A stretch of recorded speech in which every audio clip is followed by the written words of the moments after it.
reference to that last statement, can you take a message to the Democratic legislature and tell them that the majority of the American people are behind them and we need you to lead bravely? I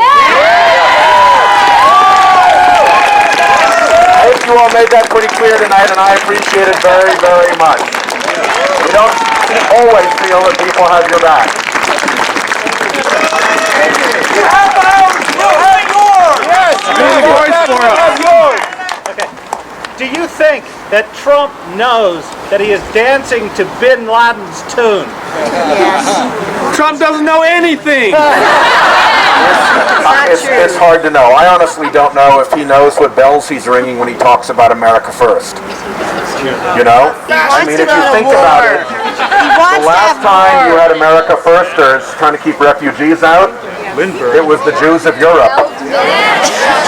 So, does he know that he's ringing that ominous bell? He does. Maybe he does. You're with us or you're against us. First. That's one of the reasons I think that you guys won't hear, because we hear that bell ringing, and it's something very badly wrong. This is more than just unusual. This is purposefully, I think, wrongful. He's a sociopath. That's why. He's a narcissist. Well, I'm not a psychiatrist. I don't do diagnosis. But I hear from a lot who say that. Listen to the experts.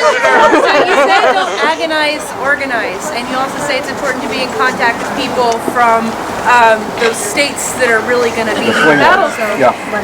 I'm from the South. I know a lot of people in Texas and Ohio and Virginia. She's a Rhode Islander now.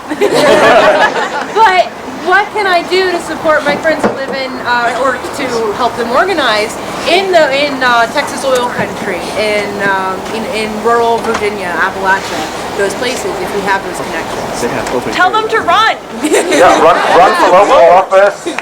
Go to the Democratic Party. There are Democratic parties in all those places, and volunteer and start getting to work. There was you remember, it was perhaps one of my least popular Obama decisions when he decided to open the Atlantic to offshore drilling. And there was considerable pushback to that from us. But what also happened was that a fairly small NGO called Oceana started organizing along the Atlantic coast. And from Norfolk, Virginia, down to St. Augustine, Florida, through all those red states, they got every coastal community to come out against offshore drilling. And where mayors and county commissioners opposed them, they got them defeated. So even in the red South, there are issues and there are places where you can have a strong voice and it can be heard. And I'll tell you what, the congressmen in that area, they noticed. And suddenly they started chirping a little bit differently about climate change and other issues.